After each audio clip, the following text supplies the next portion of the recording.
E aí, meus queridos, estamos começando mais um episódio do InterpretaCast. Hoje a gente vai falar de história e eu trouxe um convidado, já vou te apresentar quem é ele, mas a grande pauta da nossa conversa vai ser sobre uma polêmica que surgiu nos últimos anos, principalmente. Eu não sei há quanto tempo você faz o Enem, mas agora ultimamente está muito em pauta se cai história ou não no Enem, se cai conteúdo ou não em toda a prova de humanas como um todo, especialmente nos últimos anos. Nós estamos em 2024, então 2023, 22 e 21.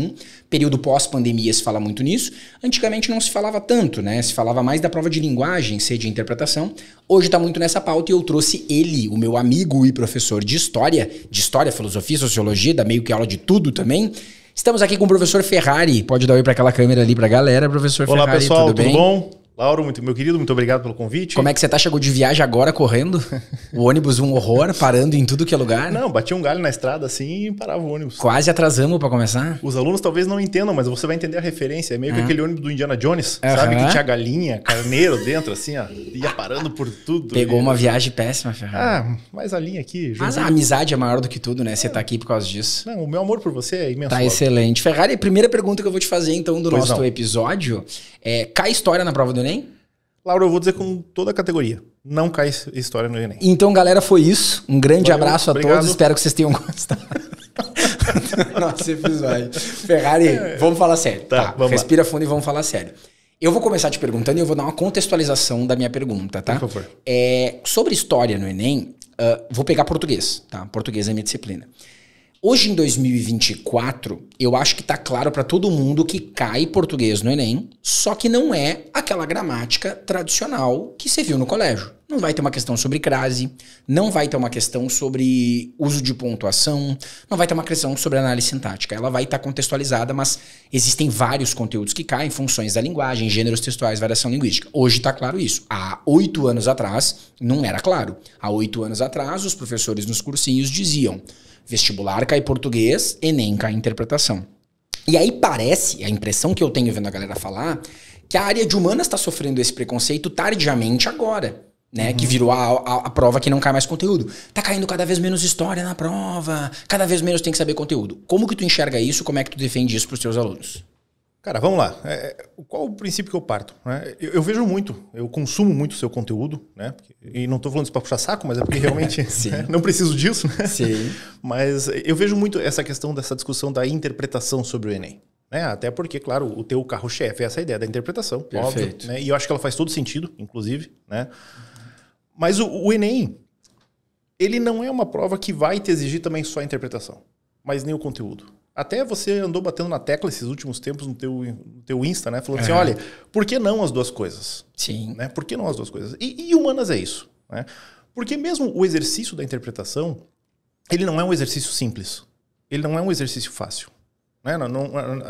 Não é mesmo, né? Mesmo a gente, né, Laura, que tem a formação, tudo, essa estrada toda, às vezes a gente olha uma questão, a gente tem que parar, ler umas 2, 3 vezes ali, peraí, o que ele está querendo de mim? Com certeza. Né?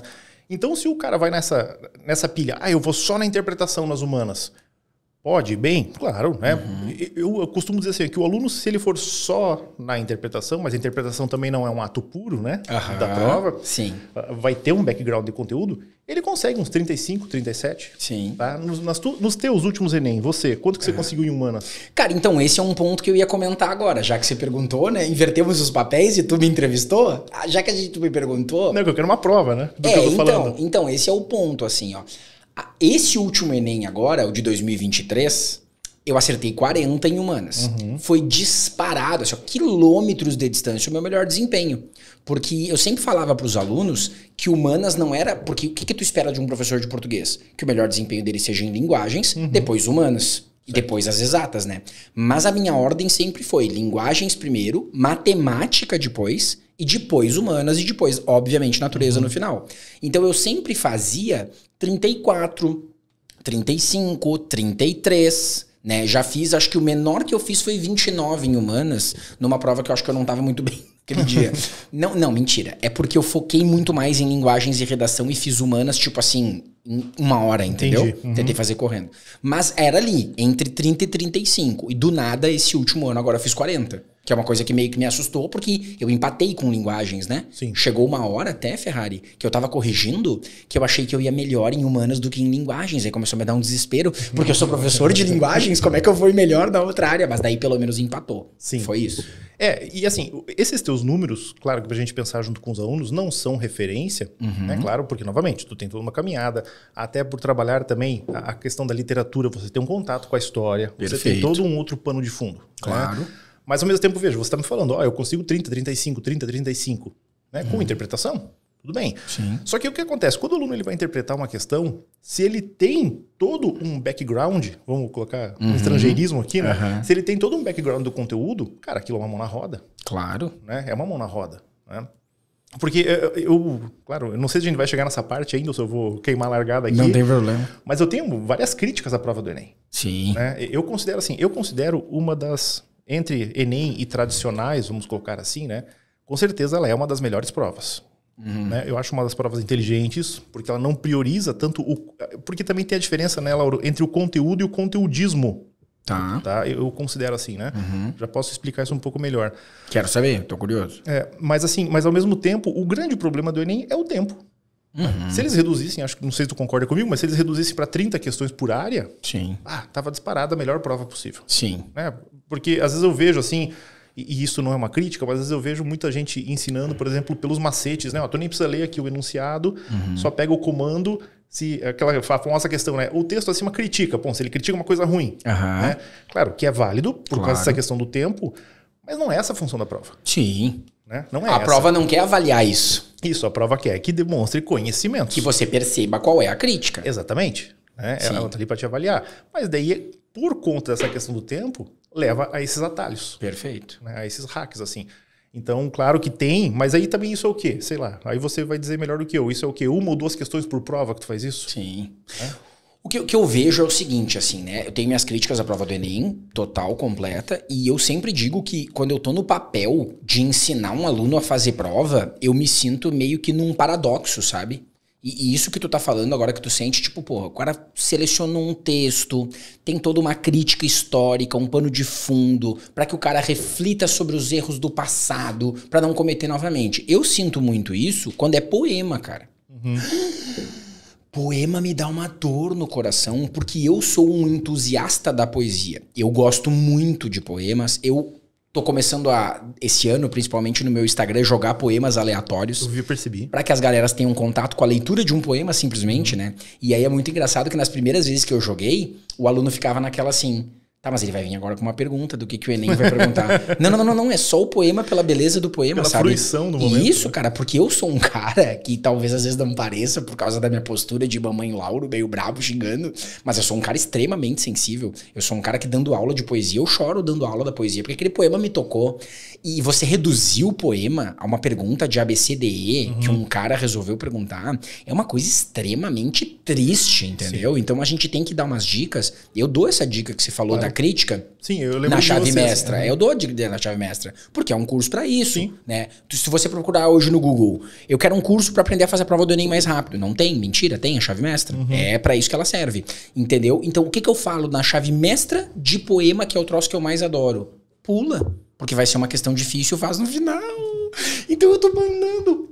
Olha que paradoxo, Ferrari. Sim. Eu tô postando poemas no meu Instagram para que as pessoas tenham mais contato com a poesia literária brasileira. E no meu curso eu tô mandando pular o poema e ignorar ele. Puta, isso me faz mal. Estamos juntos? Eu me sinto mal com isso. Sim. Sabe? Porque qual é o meu papel? Eu sou educador, eu tô ensinando o cara sobre aquilo? Ou eu tô ensinando ele a zerar a questão? Que triste, cara. Uma pausa pra chorar. E daí isso que eu te digo dessa ideia do problema da prova. Né? Assim, se a prova ela fosse menor, ou se fizesse mais, sei lá, né? Se fizesse mais estendido, mas mais estendido também é mais desumano ainda, né? O cara fica 6 horas. Vai ficar mais que eu no ônibus hoje pra vir, né? Sim. Mas porque a prova, ela deveria ser, claro que eu falando aqui, talvez os alunos não querem me dar pedrada, né? Mas a prova, ela deveria ser um momento de fruição também. Sim. E você tá entendendo o que você tá fazendo ali. Sim. Né? E claro, que nem você falou, você mesmo ensina mas a culpa não é tua, a culpa não é do professor que ensina. É do sistema. É da prova que te obriga a ensinar esses hacks, aí, esses atalhos, para que o aluno ele tenha que fazer um negócio correndo e tal. Sim. Né? Posso fazer um desabafo? Pode, por favor. Cara, Carlos, eu vou fazer um desabafo, Carlos. Eu tô assim, cara. Carlos tá decepcionado. Já. Isso que tu falou agora me tocou, porque eu tô assim. Esse episódio, Ferrari, ele vai ao ar lá por julho, né? Então nós estamos aparecendo pros alunos em julho. Mas os alunos têm que saber que nós estamos gravando hoje, no dia 21 de março, certo. Que é o Dia Mundial da Poesia. Olha só. Olha que legal, né? Então eu acabei de botar lá até uma matéria que foi publicada e tal, que eu apareço na matéria. E eu tô me sentindo assim, agora que tu falou isso, e eu preciso desabafar com a redação, cara. A redação do Enem, eu tô sentindo que eu perdi a briga, cara. Assim, ó, eu tô tentando ensinar a redação. Eu tô tentando ensinar as pessoas a escreverem. Eu tô tentando ensinar, mas eu tô perdendo a briga pro modelo pronto. E eu tô quase me dando por vencido. Então eu já falei em alguns episódios aqui, assim, eu já disse assim, não, porque modelo pronto, não, porque não sei o quê. Só que assim, ó, tem cara indo com o modelo pronto e indo bem. Então daqui a pouco, cara, eu tô começando a pensar assim, ó, já que os caras vão usar modelo pronto mesmo, desse troço, e uns vão ir super bem, porque o problema do modelo pronto qual é? Uma galera vai bem e a outra galera vai se ferrar. Sim. Com o modelo pronto. O modelo pronto, ele é extremos. Ninguém tira 760 com o modelo pronto. Ou você tira acima de 900, ou você tira 400, 500. Então ele é os dois extremos. Será que eu não tinha que estar ensinando o cara a pegar esse modelo pronto e como usar ele melhor? Porque assim, ó, se eu já me vendi mesmo, né? Porque a gente tem que se vender. Sim. Eu não trabalho mais poema, eu dou técnica e faço o cara acertar. Eu não trabalho mais não sei o quê, falo ele... Eu sou um professor de português que manda o cara não ler o texto. O que eu tinha que estar ensinando os caras é a ler o texto. Será que eu não tenho que me vender também? Eu tô começando a desistir, cara. Porque assim, ó, aí tô eu ensinando redação, querendo ensinar o troço, querendo dar um curso foda de redação. Com toda a humildade do mundo que eu não tenho, o meu curso de redação é o curso mais top que tem de redação. Só que assim, tem os caras passando por cima e fazendo o troço. Então tu começa a pensar assim, o que tinha que mudar? A prova. A redação do Enem, alô INEP, alô MEC, alô Ministro da Educação. Faz um jeito de cobrar um tipo de redação que não tenha como cair esse tipo de coisa. Porque se a gente quer avaliar as habilidades de escrita das pessoas, não pode ter isso. Uma das formas para isso seria, tipo, que alguns vestibulares fazem, às vezes, falar assim, escreva uma carta, mudar os estilos de texto, é uma das formas. Cara, eles poderiam fazer horrores. Eles poderiam cobrar um gênero textual que não tivesse nada a ver com estrutura. Tipo assim, ó, tem provas que cobram.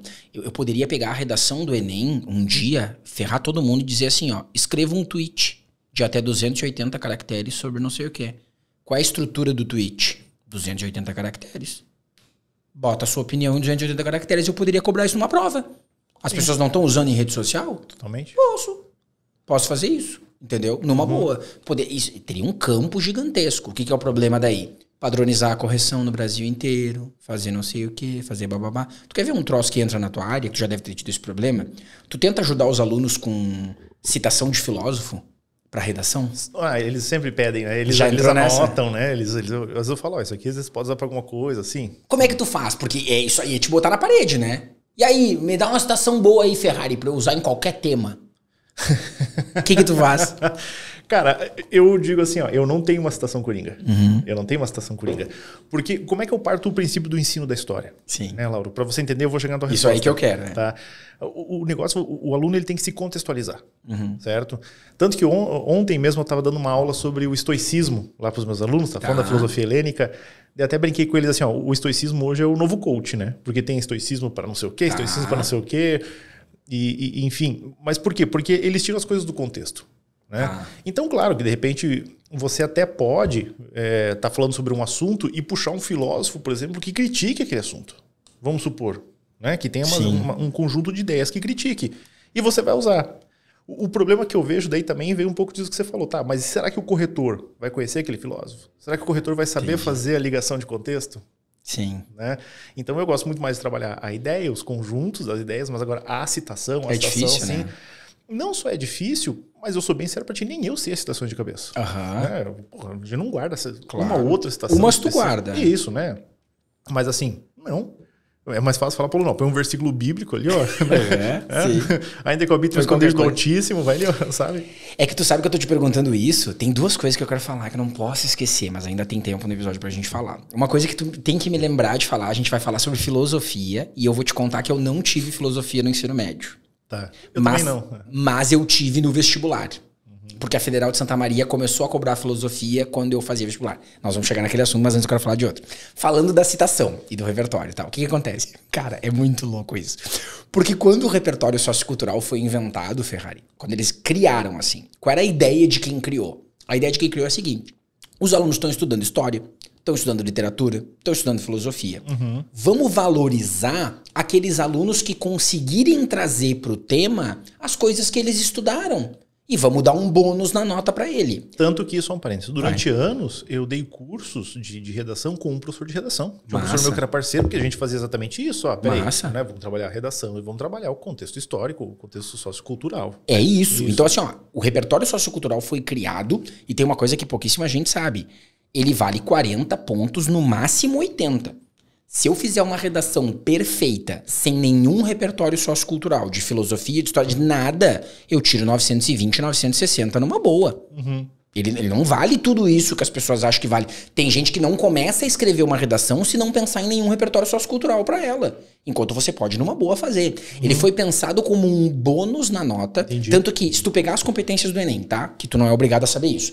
Resumidamente, competência 1, gramática.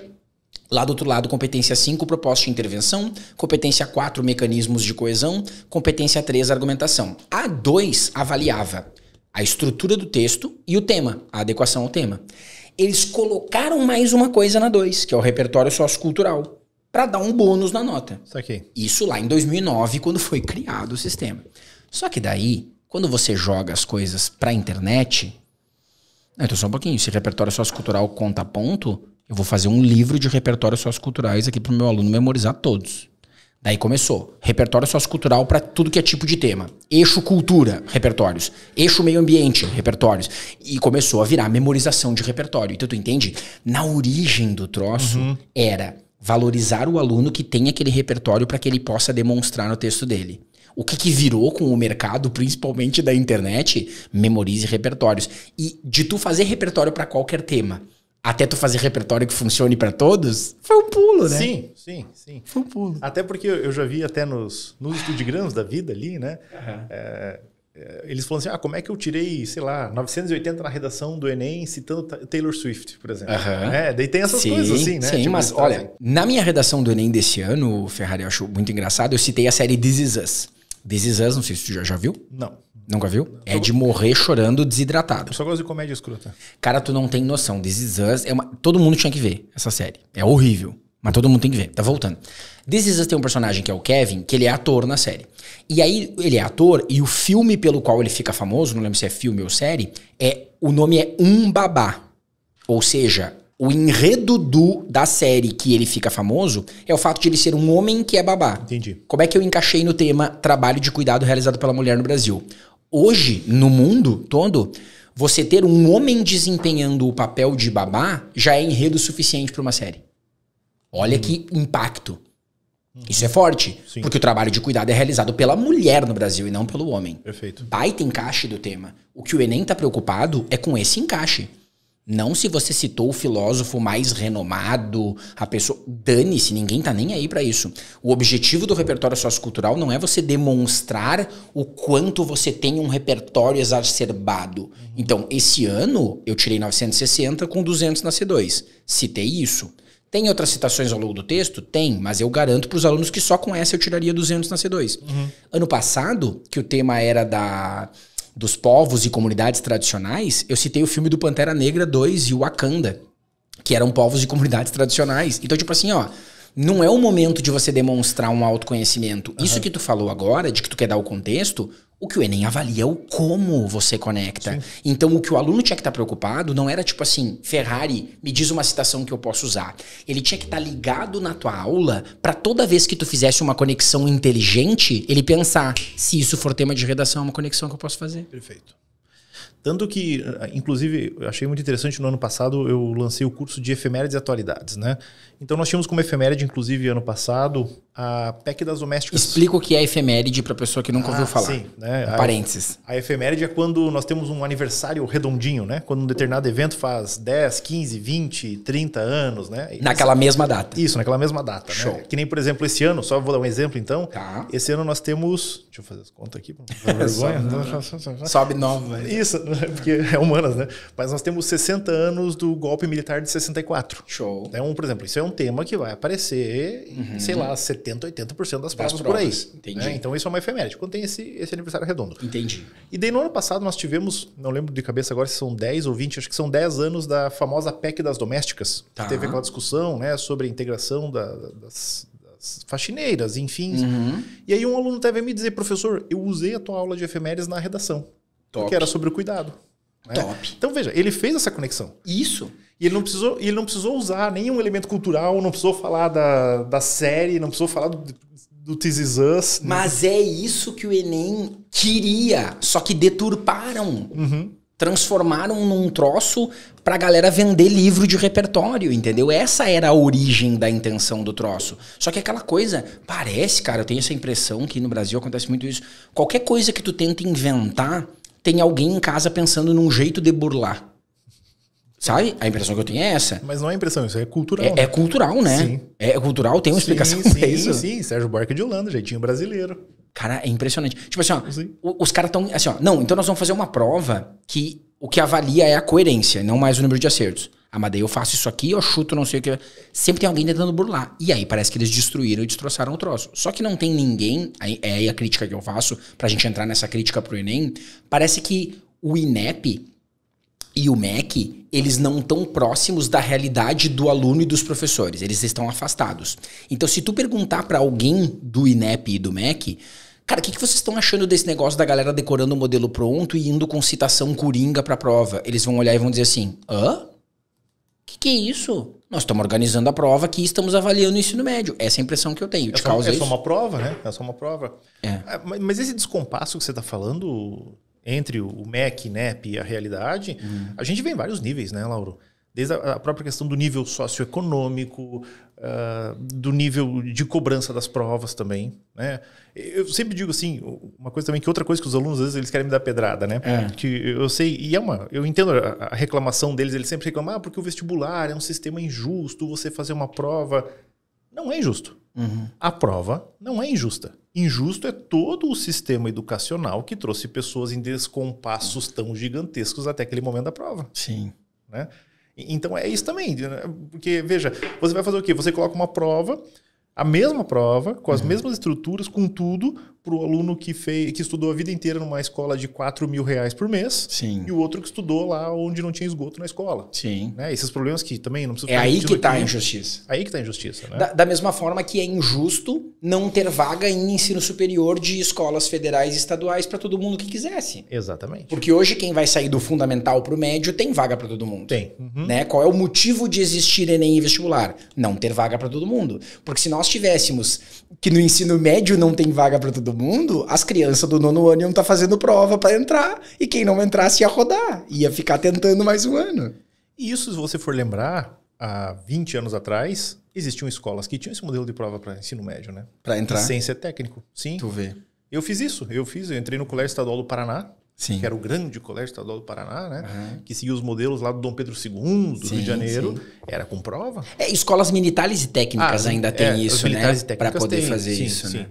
Mas imagina, tipo assim, se não tivesse vaga em lugar nenhum. Tipo, escola municipal, estadual e federal não tivesse. Sim. Cara, ia ser uma loucura. Sim. Mas olha que doido isso. Agora eu quero falar sobre isso. Se a gente fala em voz alta assim, imagina o absurdo que seria se não houvesse vaga para todo mundo no ensino médio em qualquer escola e a pessoa precisasse fazer uma prova, do contrário, ela não sai do 9º ano e não vai para o 1º. Então não é um absurdo também não ter vaga no ensino superior para todo mundo, só que a gente já normalizou e naturalizou isso?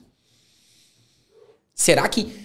É uma pergunta que tu pode discordar totalmente, eu pensei nela agora. Será que não deveria haver vaga para todo mundo? Ou será que o ensino superior não é para todo mundo? Eu posso falar o que eu tô pensando? Pode, claro que pode. Assim, ó, eu vou explicar bem para não ser mal compreendido. Isso, né? Depois só me cortam lá. O Carlos tá ali, ele tá com o dedo ali, ó. Ali, eu já ele viu isso. Quando ele ali, vê que vai ter a polêmica, ele já seleciona para fazer o corte e te ferrar, entendeu? Entendi. Esse é o objetivo dele. É que assim, ó, claro, é porque a gente tem que entender um contexto muito mais amplo. Né? No Brasil, Lauro, aí tem uma questão cultural e tradicional nossa. No Brasil, meio que virou obrigatoriedade você fazer uma faculdade. Né? Quando nós vamos para países de primeiro mundo, e eu não gosto de ficar fazendo esse tipo de comparação, mas a gente tem que fazer para entender, se você vai para uma Alemanha, por exemplo, né? Uma maior parte da população ela entra no ensino técnico. Só que qual é o problema? Né? Qual é o diferencial? Lá na Alemanha, o técnico ele ganha igual ou mais do que um engenheiro formado aqui no Brasil. Entendi. Tem uma questão de mercado também. Claro. Tem um outro panorama cultural que é o quê? Que vem lá desde a nossa colônia, na verdade império em diante, que eram os doutores, né? Sim. Ter o grau universitário vai substituir os títulos de nobreza do império, né? Agora o cara, em vez de ser um barão, ele era um doutor fulano, porque ele era engenheiro, médico, advogado. Então, aqui no Brasil, o ensino superior ele tem muito mais uma visão de status, efetivamente. Porque pensa comigo, vamos fazer um cálculo rápido. Isso é bem interessante. Ó, vou fazer um cálculo rápido. Um pedreiro, um bom pedreiro, no Brasil hoje, tu sabe, não sei se já reformou casa, já construiu, sim, mas sabe que um bom pedreiro, ele não ganha menos, depende do local, né? Óbvio, claro, né? De 10 a 12 mil por mês. Tá. Correto? Tá. Quanto que ganha um engenheiro civil assim que ele sai da faculdade? Vai fazer estágio numa construtora. Bem menos. Né? Mas o que acontece? Veja, isso aqui não é genérico. Olha só, vou dar uma pitada acadêmica aqui, né? Tá. Tô partindo do tipo ideal do Sérgio Buarque de Holanda, né? A gente analisa os fenômenos, né? Claro. Não tô falando que isso seja a regra. Sim. Tá? Mas muitas vezes, o que acontece? Nenhum pai de classe média que tenha condições vai chegar pro seu filho e falar assim, filho, vai ser pedreiro. Claro, que tem um status em torno daquilo. Tem um status. E claro, a gente sabe que é uma profissão também, é braçal, é batelagem embaixo do sol, né? Óbvio, né? Dificílima. Óbvio, né? Ninguém tá romantizando a coisa Sim. aqui. Mas tem muito disso. Né? Tem muito disso. No Brasil, o ensino superior tradicionalmente se construiu como uma noção de privilégios. Claro. E ele continua sendo um privilégio. Continua. Efetivamente. Né? Sim. Então, se você me perguntar assim, tá, Ferrari, todo mundo precisa fazer faculdade? Eu vou dizer não. Não. Né? Mas eu concordo. Mas claro, eu tenho sonho, eu quero ser médico, eu quero ser professor, coitado, né? Eu quero ser advogado. Não, óbvio, né? Para determinadas formações existem. Claro. Mas hoje existe toda uma série de cursos coringa, vamos colocar assim, né? Que se a gente tivesse um MEC sério, e olhar para esses cursos e falar, não, pode cortar essa palhaçada toda. Sim. Né? Aí tem outras questões de discussão também. Por que o nosso governo, e não é governo A, B ou C, a estrutura governamental do país nos últimos anos, não estou falando de Ciclano, Beltrano, né? Por que se investe tanto num ensino privado de péssima qualidade? Sim. Né? Dinheiro público, claro. não sei o quê. Sim. Né? É diferente de você, claro, financiar bolsas de estudo em instituições privadas tradicionais, né? Aquela coisa toda. Mas, pô, por que não pega esse dinheiro então investe tudo em formação no ensino superior público? Sim. Tem N questões aí. Mas eu acho que aí tem um fator que é importante a gente conversar, né? Porque também nós temos que ter a noção da nossa realidade. Eu me lembro que quando eu era criança, ou quando eu era adolescente, eu questionava... Quando a gente vira adolescente, a gente começa a questionar o quanto os velhos não sabem nada, né? Sim. Tipo, quando a gente é criança, os velhos são... Nossa, os caras são os deuses. E aí, adolescente, tu começa a dizer, mas esses velhos não sabem nada. Tudo atrasado. E a gente tem que começar a ver que nós estamos envelhecendo, né? Barba branca, cabelo branco, tem que conversar. Então, o que eu notei, tá? E eu não sei se tu nota isso também. Pra minha geração, o ensino superior, a titulação, o troço, tem um valor muito maior. Por exemplo, eu tenho um doutorado. Eu sou doutor em estudos linguísticos, tá?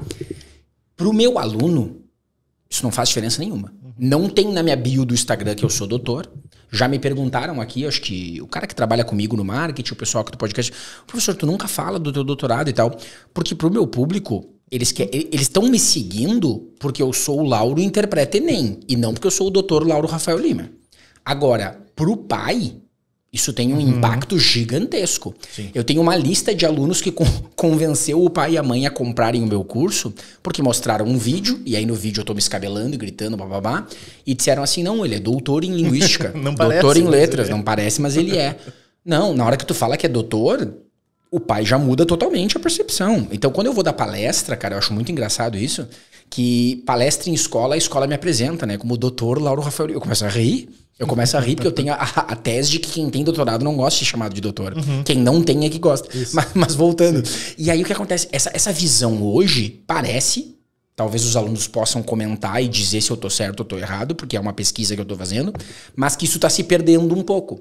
Os alunos não têm uma valorização tão grande. Por exemplo, uma polêmica que teve no Twitter, no Instagram, nas redes sociais há um tempo atrás, é sobre, a gente falou de redação aqui, se quem tira 1000 pode dar aula de redação ou não. Pô, isso é uma discussão grande. E aí eu vi alunos, uma grande maioria, criticando por causa desse conhecimento enraizado, de que não é professor, etc e tal. E eu nem vou entrar no ponto, assim, porque eu acho que tem problemas e tem outras, mas teve gente dizendo assim, gente, essa menina que tirou 1000 aqui e me deu dicas, as dicas delas foram melhores do que do meu professor na escola.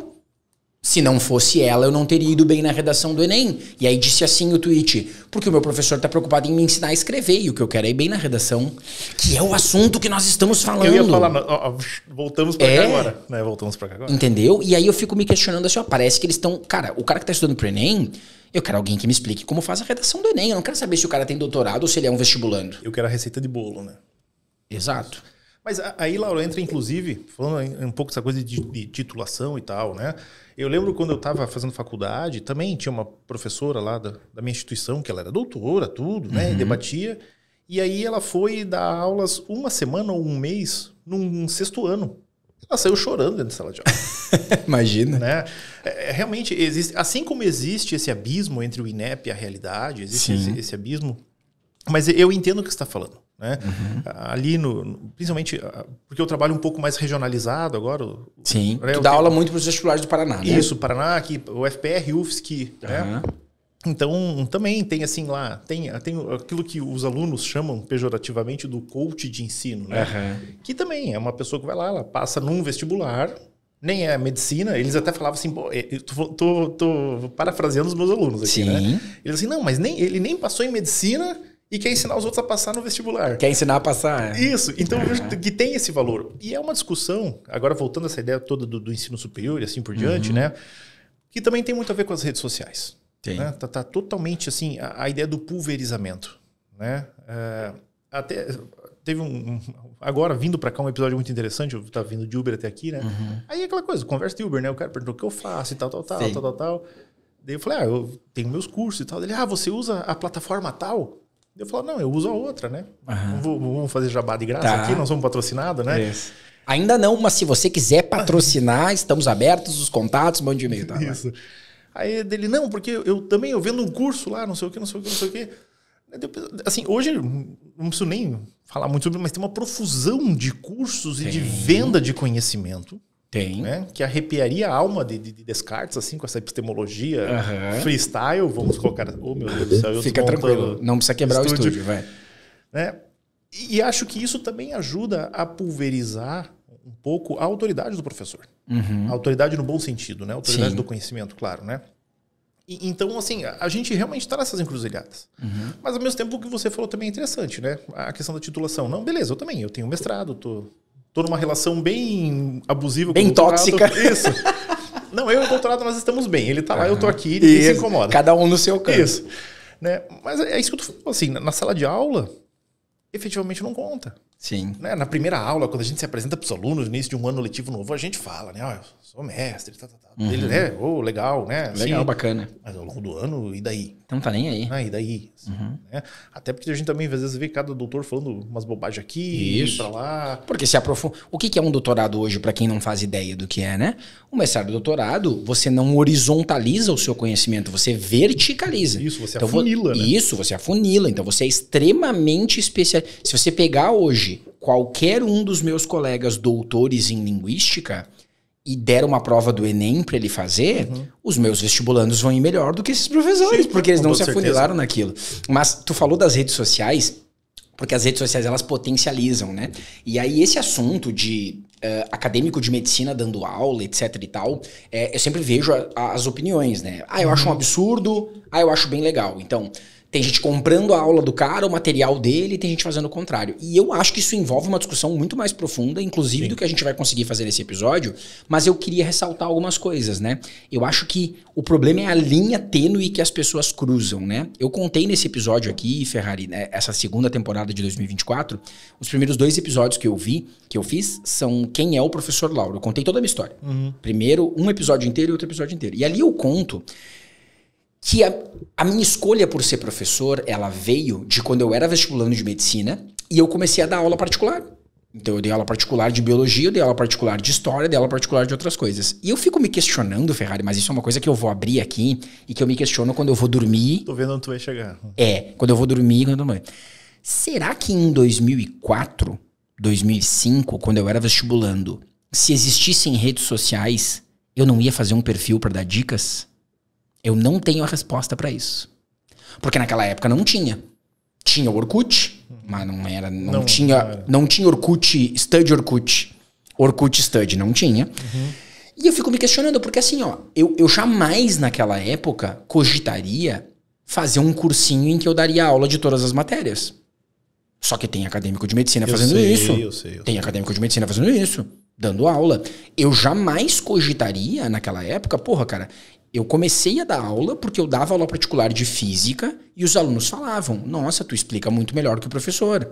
E do que 2, 3 professores tinham no cursinho. Mas eu jamais abriria uma turma de física. Isso não passava pela minha cabeça. Sim. Eu não cogitava essa possibilidade. Então tu entende que eu dava aula particular para 4 alunos ali. E a minha aula particular, primeiro, era por um preço muito mais baixo.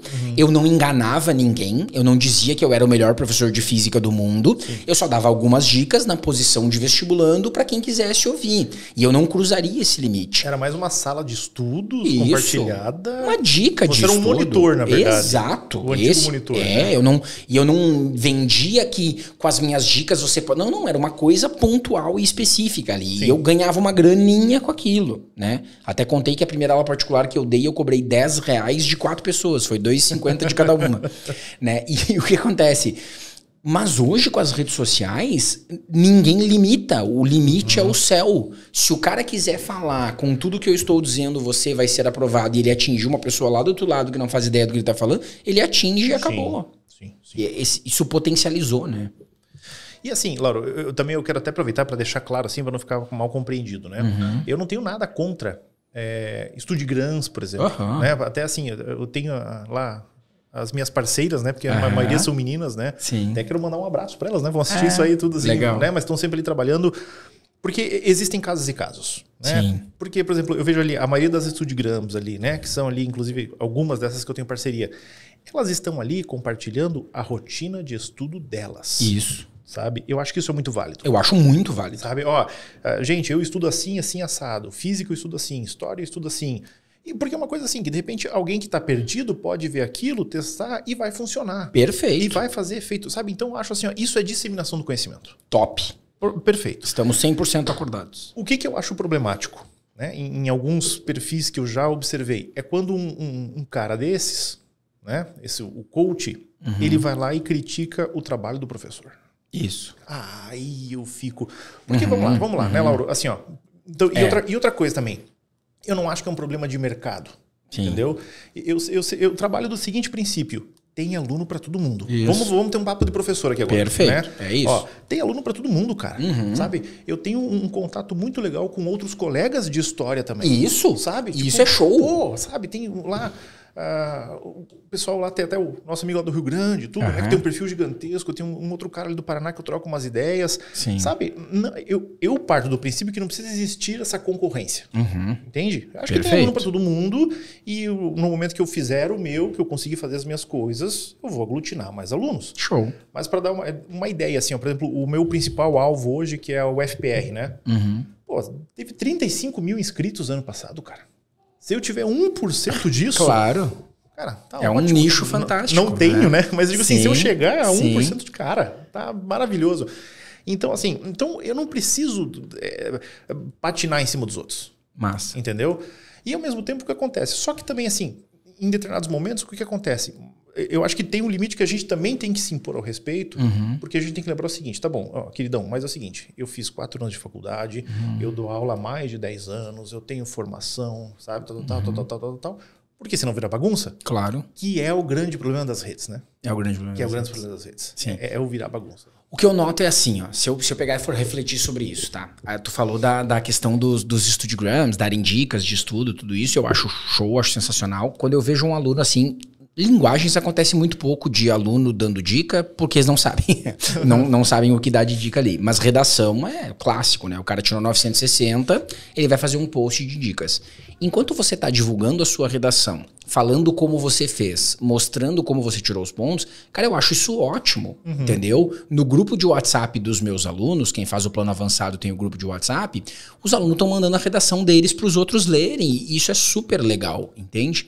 Agora, no momento que, como tu falou, você transforma isso em tal, e aí você diz assim, porque o meu método de redação é melhor do que o de qualquer professor, cara, aí você tá cruzando um limite que nem eu me senti pessoalmente ofendido quando eu vi um mediciner dizendo que tinha que fazer aula com ele porque os professores de cursinho nem eles mesmos gabaritavam as suas áreas. E eu me senti particularmente ofendido porque eu já fiz 8 anos de Enem e eu nunca gabaritei a minha área.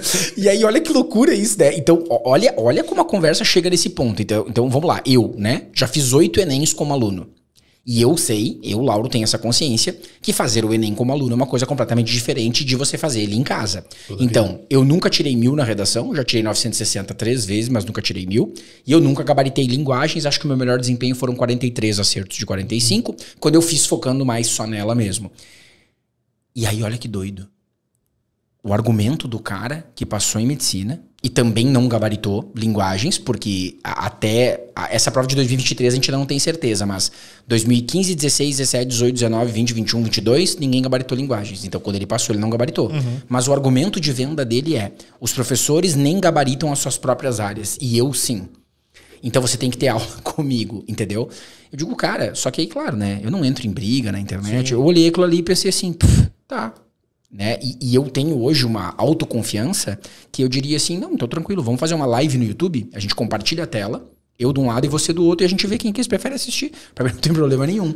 Mas olha como aquilo da titulação que a gente estava conversando é importante. Então, quer dizer, eu tenho doutorado na área, 20 anos dando aula, 10 me especializando específico no Enem, e eu não gabaritei minha própria área, nem tirei 1000 na redação, então isso não vale. É melhor você ter aula com um aluno que tirou 1000 na redação. Isso tem a ver com valores, né? Tem a ver com esse processo. E aí, já que nós estamos conectando tudo e nós somos professores, olha o gancho com o título do nosso episódio e o início da nossa conversa. Será que toda essa conversa sobre cair história ou não no Enem não está um pouco ligada a isso? Quanto se espalhou nas redes sociais isso?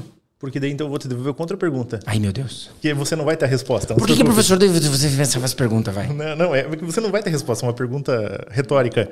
Quem começou com esse boato?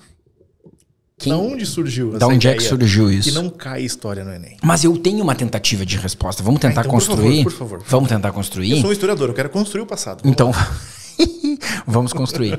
Eu acho que isso é o seguinte, ó.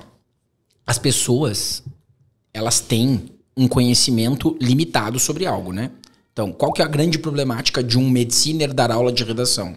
O conhecimento dele é limitado. Ele não tem um aprofundamento ao longo daquilo. Ele pode ser capaz de tirar 1000, mas você ser capaz de tirar 1000 não significa que você é capaz de ensinar qualquer pessoa a tirar 1000. Perfeito. Tanto que, se tu pegar hoje, eu garanto, qual é o meu trabalho? O meu trabalho é pegar qualquer aluno e transformar a pontuação dele. Se um mediciner pegar um aluno que ele não consiga fazer a transformação, sabe qual comentário que ele vai fazer? Esse cara é burro e não tem solução. Porque ele não é professor. E professor jamais vai dizer isso. Não. O professor sabe que o trabalho dele é transformar. Sim. Entendeu? Tu quer acabar com qualquer cursinho de medicina e qualquer dica de perfil, tu começa a exigir dos cursinhos. Ia ser um caos se acontecesse isso.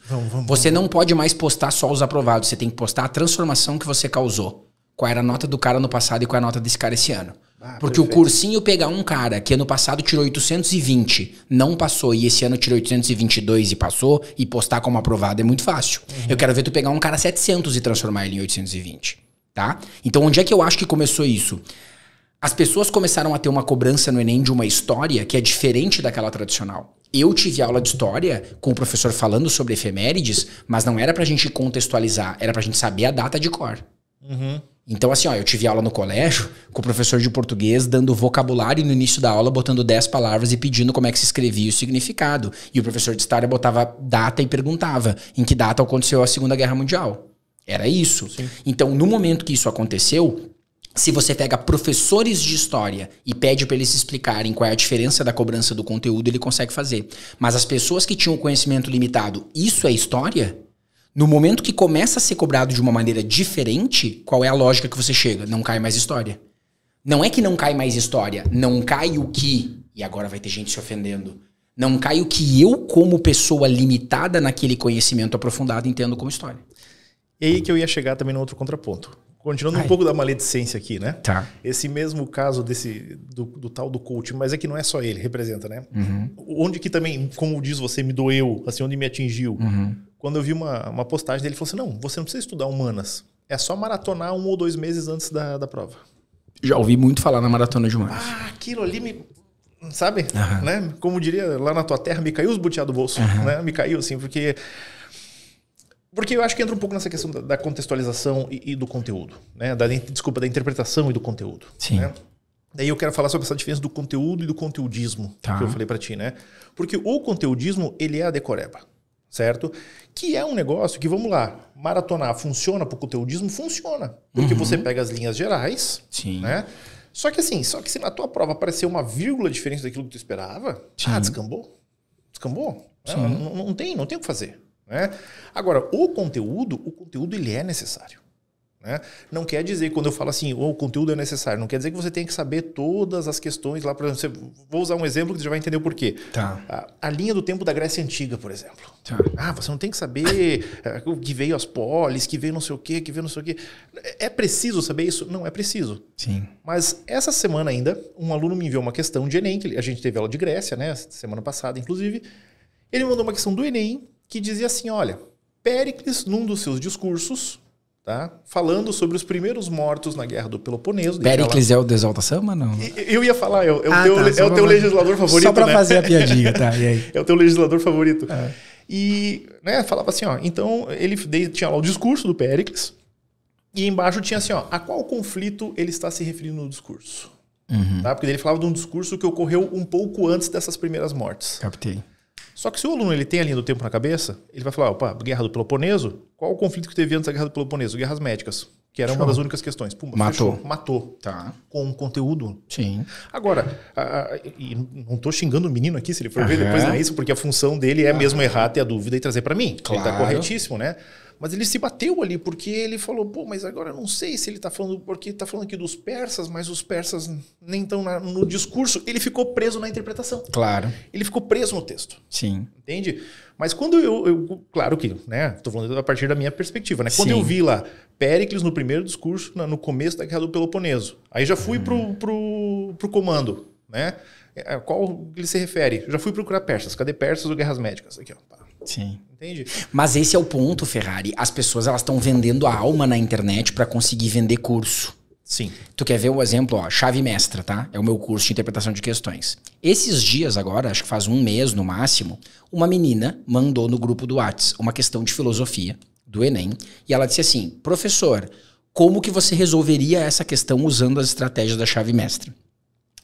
Eu não sei se ela realmente estava com dúvida, eu acredito que sim, porque no meu grupo de alunos eu não acho que tem gente infiltrada tentando me ferrar. Eu acho que a dúvida dela era genuína. Mas uma outra pessoa poderia estar me mandando para me testar. Tipo assim, o professor na aula falou que a questão era conteudista, vamos ver o Lauro agora virando com a chave mestra. Vai, resolve, como eu já ouvi de colegas nossos. Em algumas vezes. Não. Chama o Lauro aqui pra resolver essa aqui por interpretação, eu quero ver, então. Meio que um enciumado, assim. E ela me mandou, e pena que eu não tenho o print aqui pra mostrar, mas eu botei assim, não faço a mínima ideia. Essa foi a minha resposta. Eu disse assim, me parece uma questão extremamente conteudista, eu não faço ideia de quem seja esse filósofo, de qual é o contexto, de qual é nada. Daí eu disse pra ela assim, eu conseguiria eliminar a B e a D, por causa disso, disso e disso. E ela falou assim, o gabarito é E mesmo. Eu digo, eu conseguiria no máximo eliminar a B e a D. Expliquei pra ela. Só que tu entende, Ferrari, que uma coisa é eu, Lauro, vender a chave mestra dizendo assim, é um curso de interpretação de questões que vai se somar ao teu desempenho para que você consiga trabalhar melhor. É uma venda. Okay. Agora, Se eu sou um mediciner que acertei 172 questões, 168 de 180 no passado, passei em medicina 32 vezes e eu vendo o curso dizendo assim, você não precisa estudar, você só precisa de interpretação, venha comigo, eu te garanto que eu teria 10 vezes mais alunos. Esses 10 vezes mais alunos estariam todos insatisfeitos com o curso? Sim. Estariam reclamando que o curso não ajudou eles? Estariam. Mas eu não preciso que todos gostem. Eu preciso que 10 sejam aprovados para postar que eles foram aprovados e que foi graças a mim, e eu continuo vendendo, porque os idiotas tudo caem. Só que eu vou lá e tento fazer uma coisa séria. Sim. A Chave Mestra, atenção você que está ouvindo esse episódio, não é um curso que vai salvar a sua vida. Ela não é um curso que vai substituir o seu estudo. A Chave Mestra, olha que loucura, a Chave Mestra é um curso de interpretação de questões. E eu tenho um curso de linguagens. Frequentemente os alunos perguntam assim, Lauro, mas eu quero melhorar em linguagens. Qual que é o curso para mim? O multiverso ou a chave mestra? Porque na cabeça dele, linguagens é só interpretação. E eu digo, gente, o único curso de linguagens que eu tenho é o multiverso. A chave mestra não é um curso de linguagens. E o cara fica naquele duelo, entendeu? De não entender. Então, eu tô sendo sincero e tô explicando para ele o que fazer. Só que as pessoas estão vendendo a alma, elas não estão nem aí. Então, quando o cara vem e diz assim, maratona humanas em 2 meses ali que tu consegue e tal, entra naquele ponto do que a gente falou um pouco antes. Pode ser que isso ajude? Pode ser que isso ajude. Pode ser que a prova não aprofunda ao ponto de fazer não sei o quê? Sim, pode ser que a gente tenha que se vender, mas será que esse é o nosso papel como professor? Aí eu ia entrar numa outra questão que você estava falando sobre valores, tá? Sim. Porque assim, ó, porque veja, o Mediciner, vamos pegar esse nosso personagem fictício, né, o Mediciner. Ele tá fazendo isso para levantar um dinheiro agora, para comprar os livros dele da faculdade, talvez. Claro. Ele vai ser médico. Isso, ele não quer construir algo a longo prazo. Não. Agora, se eu e você, a gente cria um método mirabolante que não dá certo, para onde vai o nosso nome? Exato. Para onde vai o nosso sustento? Exato. Né? É isso. No momento que você cria um troço assim, você vai ter aluno por 1, 2, 3 anos, até os caras se ligarem que não vai rolar mais e que é falcatrua, entendeu? E não vai fugir. Que a falcatrua não se sustenta. E isso, e eu digo e insisto, né? Como é que significa que não dá certo? Não, porra. O cara tem aprovados porque deu certo. Só que existe uma distância gigantesca entre dar certo para alguns e dar certo para todo mundo. É porque o estudo também, né, Lauro, ele é muito subjetivo, né? Isso. Às vezes pode ter uns métodos mirabolantes, assim, que o cara tirou, vendeu como se fosse o método da NASA, mas que ele tirou do Archlock dele lá.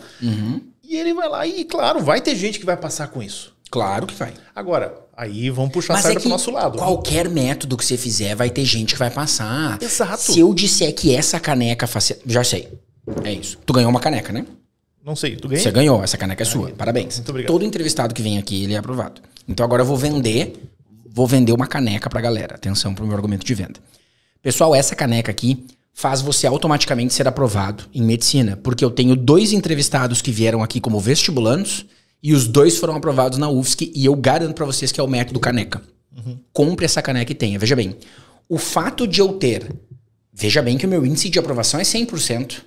Porque eu só tive 2 alunos entrevistados e os 2 passaram. Louco. Se eu quiser fazer um outdoor e postar 100% da turma aprovada, eu posso. Isso funciona com terminar doutorado também, não? Funciona. Eu não tô mentindo. Então é o seguinte, galera, ó. Caneca da aprovação. Se você tiver essa caneca, que está à venda agora pela primeira vez na nossa lojinha, por apenas R$ 39,90, você pode garantir a caneca que aprovou 2 alunos. O fato de eles terem a caneca não significa que foi a caneca que fez eles serem aprovados. Se você pegar essa metáfora e transformar em curso, é a mesma coisa. Ei, vamos... Ah, tá, desculpa, eu tô irritado. Não é isso. Vamos segredar aqui, ó. Vamos segredar. O que os cursinhos fazem quando dão bolsa para aluno que estudou a vida inteira no melhor colégio da cidade? Comprou aprovação. Né? Já fiz episódio só sobre isso aqui. Isso, então. Então não tô trazendo nada. Claro. Não, né? Pode falar à vontade. A gente sabe que assim, os cursinhos, eles pegam alunos um do outro, e tudo bem, isso é do mercado, não é uma prática antiética, nem ilegal, nem nada disso. Faz muito tempo que acontece. É longe de mim ficar acusando, não é uma acusação. Mas eles vão lá e tem um aluno que está se destacando, ou o aluno ele estudou do fundamental até o ensino médio nos colégios top da cidade e que não tem aquela pitada para o vestibular, né? E dá uma bolsa pro cara. Isso. E no ano seguinte o cara tá lá nos outdoors da cidade inteira. E o cara às vezes nem vai na aula, às vezes nem assiste tanto, nem usa o cursinho. Ele só aceita a bolsa porque ele pensa, pô, eu tô com uma bolsa aqui, eu não posso desperdiçar, né? Claro. Vamos aceitar. O cara dizer não pra um cursinho top da cidade, ele tem que ter muita bala na agulha. Sim. Então ele aceita e vai. Mas é isso que eu te falei. Vamos começar um movimento de que seja obrigatório fazer a propaganda com a transformação. Porque eu digo assim, como é que nutricionistas fazem propaganda da sua transformação com os pacientes, eles não postam o antes e o depois? Não sei. Eu não posta o antes e o depois. Tu chegar para um cara e dizer assim, eu tenho aqui um paciente que está com 90 quilos.